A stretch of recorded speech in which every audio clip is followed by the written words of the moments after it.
नमस्कार जैन साथियों। चंदा चोर पार्टी के चंदा चोरी का मामला अब आम जन को पीड़ित कर रहा है। करोड़ों हिंदुओं की आस्था को आघात पहुंचा रहा है और आप लगातार देख रहे हैं कि अब संत महात्मा तमाम लोग जिन्होंने डोनेशन दिए, जिन्होंने दान दिया, वो सामने निकल कर आए हैं।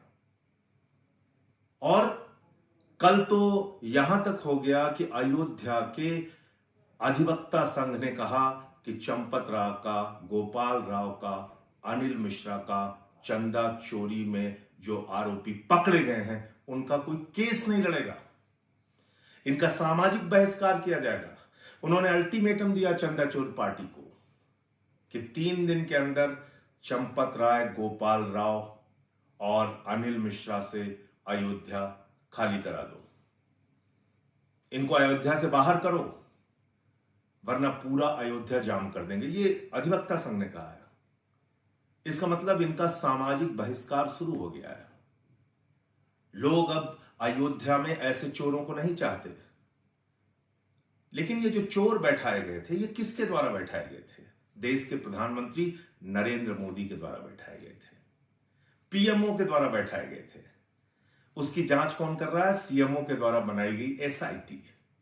तो क्या पीएमओ के द्वारा बनाई गई, मोदी के द्वारा बनाई गई ट्रस्ट की जांच, उसके भ्रष्टाचार की जांच, उसके चंदा चोरी की जांच, आपको लगता है सीएमओ द्वारा बनाई गई, योगी आदित्यनाथ के द्वारा बनाई गई एसआईटी कर सकती है? इसलिए मैं बार बार कहता हूं, यह प्रभु श्री राम के मंदिर में हुई लूट, इसका पैसा, इसका हजारों करोड़ रुपए चंदा चोर पार्टी को गया है। और इसकी जानकारी उन तमाम चंदा चोर पार्टी के नेताओं को है जो ऊपर से लेकर नीचे तक इन कामों में शामिल है। नृपेंद्र मिश्रा किसका आदमी है? प्रधानमंत्री नरेंद्र मोदी का। चंपत राय किसका आदमी है? प्रधानमंत्री नरेंद्र मोदी के द्वारा नियुक्त किया गया, भारतीय जनता पार्टी के द्वारा नियुक्त किया गया। योगी आदित्यनाथ क्या कर रहे थे? हर महीने वहां पे जाते हैं और पिछले 5 साल 6 साल से वहां भ्रष्टाचार चल रहा है। इसकी शिकायत पहले ही महिपाल सिंह ने की थी। मैंने खुद ने 2021 में लिखित शिकायत अयोध्या की कोतवाली में दी थी। तो योगी जी उस वक्त क्या कर रहे थे आप? पिछले 5-6 सालों में आपने कोई कार्रवाई क्यों नहीं की? क्या दबाव था आपके ऊपर? क्या आपको मालूम था कि इसका पैसा दिल्ली पहुंच रहा है, नागपुर पहुंच रहा है, इसलिए आप खामोश रहे, चुपचाप रहे? और अब क्या कहा जा रहा है? बड़ा त्याग हो गया, बड़ी कार्रवाई हो गई, देखो इस्तीफा दे दिया अनिल मिश्रा ने, देखो इस्तीफा दे दिया चंपत राय ने। अभी भी वहां गोपाल राव जैसा भ्रष्टाचारी आरती करा रहा है। मैंने एसआईटी को 13 दस्तावेज जमीनों के घोटाले और भ्रष्टाचार से संबंधित दिए हैं, उसकी जांच का क्या हुआ मुझे नहीं पता। तो इसका मतलब लीपा पोती चल रही है।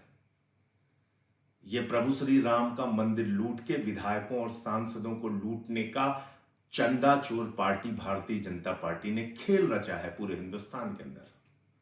इसलिए आप सबको आवाज उठानी पड़ेगी। और मैं बार बार इस बात को कहता हूं, महमूद गजनवी ने सोमनाथ का मंदिर लूटा, भारतीय जनता पार्टी ने प्रभु श्री राम का मंदिर लूटा है। और इस काम में नीचे से लेकर ऊपर तक सभी लोग शामिल हैं। चंदा चोर पार्टी का बहिष्कार कीजिए। और जिन लोगों ने आपकी भावनाओं से खिलवाड़ किया है, हजारों करोड़ रुपए आपसे चंदा वसूला है, मंदिर प्रकोष्ठ बना के चंदा वसूला है, बीजेपी के विधायक, बीजेपी के सांसद, बीजेपी के मंत्री, इनकी सरकारों के अधिकारी, तमाम लोगों ने हजारों करोड़ रुपए प्रभु श्री राम के मंदिर के नाम पे दिया है। प्रतापगढ़ के एक बुजुर्ग अपनी जमीन बेच के 1 करोड़ रुपए दे देते हैं प्रभु श्री राम के मंदिर के लिए। उनकी आस्था थी, उनकी भावना थी। उस भावना को कुचलने और ठेस पहुंचाने का काम चंदा चोर पार्टी ने किया है, भारतीय जनता पार्टी ने किया है, मोदी योगी ने किया है। इसलिए आप सबसे अपील करना चाहता हूं, जागिए और इन भ्रष्टाचारियों का बहिष्कार कीजिए। जय हिंद।